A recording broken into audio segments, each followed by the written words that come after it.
चलिए देखते हैं सवाल क्या है। क्वेश्चन कहता है कि in finding out refractive index of glass lab the following observation were made through travelling microscope. तो सबसे पहला तो है कि 15 vernier scale division is equal to 49 main scale division. Second part दिया हुआ है कि 20 division of main scale in each centimetre. तो आपका जो भी रीडिंग है जो स्केल यूज़ कर रहे हैं 1 सेंटीमीटर को मेन स्केल रीडिंग में 20 पार्ट्स में आपने उसको डिवाइड किया हुआ है। नाउ अब यहाँ पे पहला है कि for mark on the paper main scale reading 8.85 है, वर्नियर कैलिपर की जो आपकी रीडिंग है वो 26 है। Mark on the paper seen through slab main scale reading आपकी 7.12 है और वर्नियर कैलिपर की रीडिंग अपनी 41 दी हुई है। For powder particle on top surface glass slab reading आपकी 4.05 है और वर्नियर स्केल की रीडिंग आपकी 1 है। Based on all this data हमें बताना है refractive index of the glass slab क्या होगा। नाउ थोड़ा सा लंबा और मुश्किल इसलिए बिकॉज 2 चैप्टर के कॉन्सेप्ट यहाँ पे हमने मिक्स कर दिए, इसलिए थोड़ा सा मुश्किल सवाल कई बार स्टूडेंट्स को लगता है नहीं। डेटा थोड़ा सा यहाँ पे केयरफुली हमें उसके साथ प्ले करना पड़ेगा। Now what is happening in this question is, इसको ऐसे देखना, लेट्स से ये अपना पेपर है और उस पेपर के ऊपर लेट्स से यहाँ पे एक मार्क लगा हुआ है, ठीक है। अब उसके ऊपर रखी हमने ग्लास स्लैब। सो यहाँ पे आपने ग्लास स्लैब ऐसे रख दी इसके ऊपर, और जब आप इस ग्लास स्लैब को यहाँ से देखेंगे तो इसकी एक्चुअल डेप्थ जो है वो मान लीजिए d है एक्चुअल डेप्थ। और यहाँ से जब आप देख रहे हैं तो लेट्स से यहाँ से आपका टेलीस्कोप है और इसको आप ऐसे करके ऐसे देख रहे हैं, तो यहाँ पे आपकी इस मार्क की अपेरेंट डेप्थ थोड़ी सी चेंज हो जाएगी, आपको उठा हुआ दिखेगा। Let us call this d dash, तो ये आपकी d डैश की वैल्यू होगी। नाउ अब इस सवाल में एक और आपको डिफरेंट चीज़ जो दे रखी है वो ये है कि यहाँ पे हमने एक और इसके ऊपर पाउडर की लेयर लगा रखी है और उस पाउडर की लेयर की भी जो आपकी डी डबल डैश नाम दे देते हैं उसकी भी कोई रीडिंग है, उसको हमें इन दोनों से माइनस करना पड़ेगा। अगर तो सिंपल सा डेटा देके सवाल होता और हमें इस स्लैब का रिफ्रैक्टिव इंडेक्स म्यू बताना होता तो इसका रिफ्रैक्टिव इंडेक्स म्यू जो है वो सिंपल सा हम ऐसा लिख देते हैं, this will be equal to real depth divided by आपकी जो अपेरेंट डेप्थ है उन दोनों को डिवाइड करके म्यू आ जाएगा।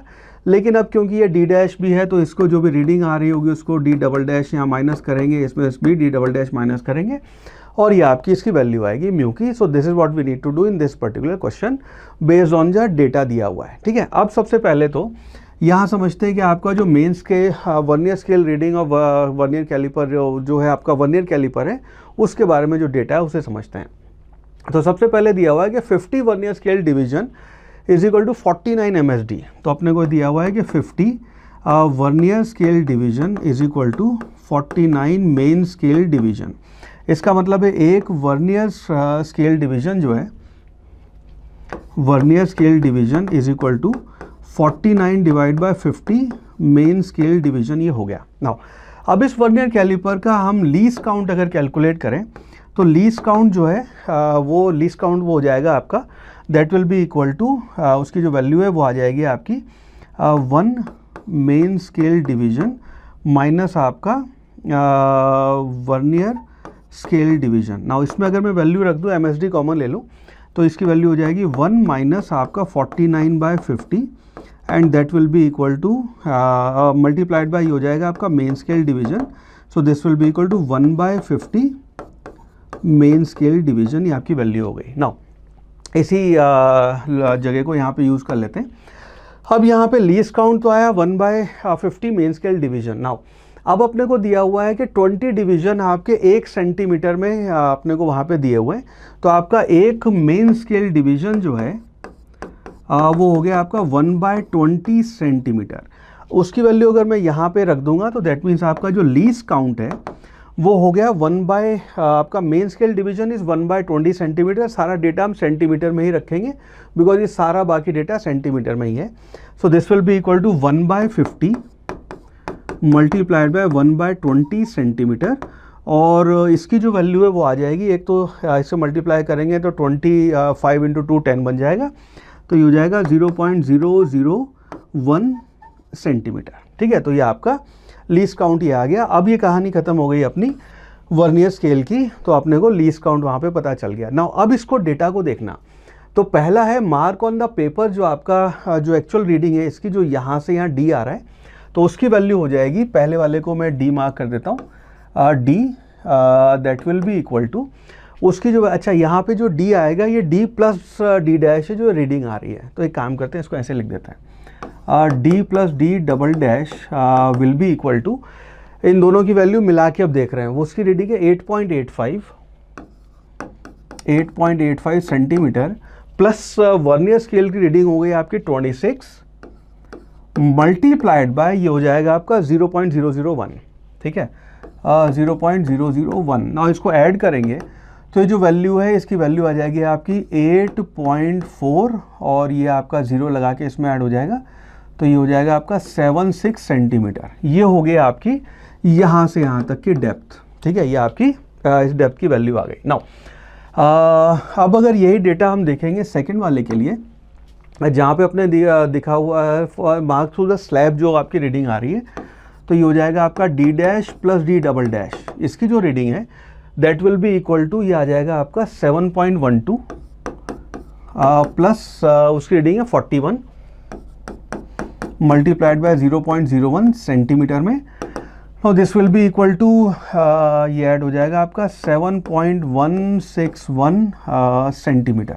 ये आपकी d प्लस डबल डैश की वैल्यू आ गई। नाउ थर्ड रीडिंग जो है जो आपको दिया हुआ है यहाँ पे which is d double dash की वैल्यू निकालने के लिए, सो आपका d डबल डैश जो आएगा that will be equal to, ये हो जाएगा आपका 4.05 प्लस आपका 1 मल्टीप्लाइड बाय 0.001, सो इसकी वैल्यू हो गई 4.051 सेंटीमीटर।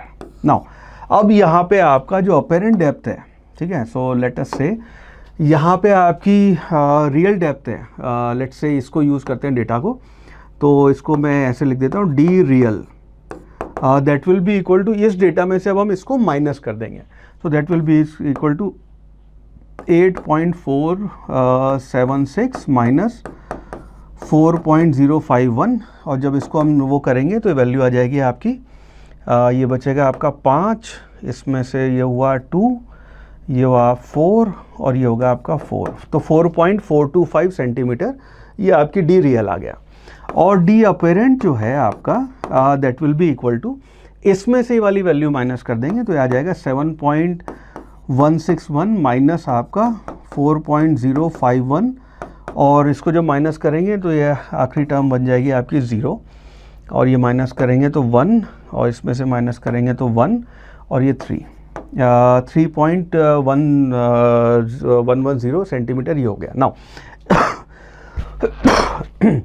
अब इसके बेसिस पे जब म्यू कैलकुलेट करेंगे तो म्यू आपके इन दोनों का रेशो हो जाएगा, so that will be equal to 4.425 divided by 3.110, और इसको जब हम एक्चुअली कैलकुलेट करते हैं तो इसकी वैल्यू जो आ जाएगी वो आ जाएगी आपकी 1.42, सो आपका म्यू हो जाएगा 1.42, विच मीन्स आपका ऑप्शन सी जो है 1.42 that would be the right answer.